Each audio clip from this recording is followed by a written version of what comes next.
श्री वशिष्ठ स्मृति चौथा अध्याय। संस्कार के विशेष से चार वर्णों का विभाग। प्रकृति और संस्कार के भेद से चारों वर्णों का विभाग है।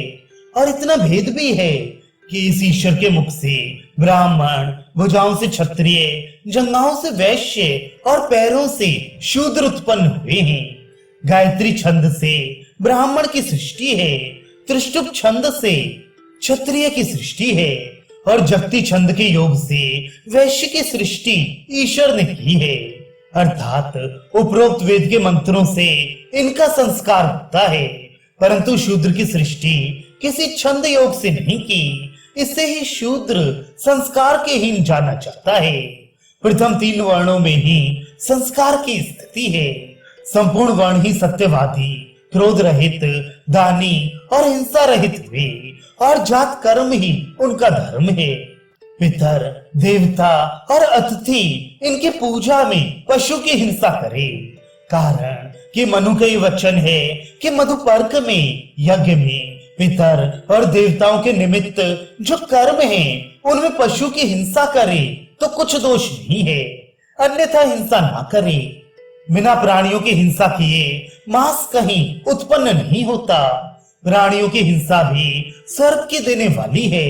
इस कारण याग यज्ञ में जो प्राणियों की हिंसा होती है वह हिंसा नहीं है। बिना हिंसा के किए हुए स्वर्ग नहीं मिल सकता। ब्राह्मण या क्षत्रिय के अभ्यागत होने पर इनके लिए बड़ा बैल या बड़ा बकरा पकाए। इस प्रकार इसके आतिथ्य करने का नियम है। 2 वर्ष से अधिक अवस्था में मरे तो जलदान और अशौच दोनों ही करने उचित हैं। और कोई ऐसा भी कहते हैं कि यदि बालक के दांत जमाए हों तब वे मर जाए तो दोनों कर्मों का करना उचित है।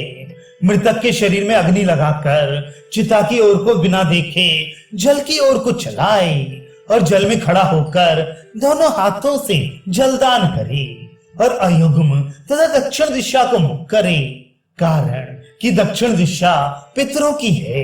फिर घर में जाकर 3 दिन तक उपवास कर अच्छे आसन पर बैठे। शक्ति के ना होने पर मूल लेकर खा ले। सपिंडियों में मरण अशौच 10 दिन तक होता है और मरने के दिन से दिनों की गिनती है। 7 पीढ़ी तक सपिंड जाने जाते हैं और कुमारी कन्याओं के मरने का अशौच 3 पीढ़ियों में 3 दिन तक होता है और ब्याही हुई कन्या का अशौच जहाँ कन्या ब्याही हो वहीं होता है। इसी भांति उन कन्याओं के जन्म सूतक में भी भली भांति शुद्धि की इच्छा करने वालों को अशौच है। कारण कि माता और पिता बीच के निमित्त हैं। इस विषय में ये वचन है कि यदि सूतक में स्पर्श ना करे तो पुरुष को अशौच नहीं है। कारण कि जन्म सूतक में रज अशुद्ध है और वह रज पुरुष में नहीं है। ब्राह्मण 10 दिन में, क्षत्रिय 1 पक्ष में, वैश्य 20 रात्रि में और शूद्र 1 महीने में शुद्ध होता है।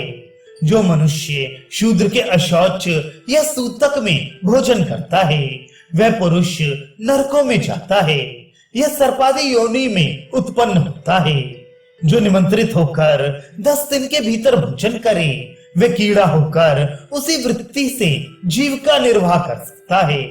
उस पाप से मनुष्य 12 या 6 महीने तक उपवास करे। संहिता का पाठ करने से पवित्र होता है। ये शास्त्र से जाना गया है कि 2 वर्ष से कम अवस्था का बालक मर जाए या गर्भपात हो जाए तो सपिंडों को 3 रात्रि का अशौच होता है। और गौतम ऋषि का ये वचन है कि उसी समय शुद्धि हो जाती है। राजा, सन्यासी, शमशान, रजस्वला, सूतिका और अशुद्ध इनका स्पर्श कर सिर सहित जल में स्नान करे तब पवित्र होता है।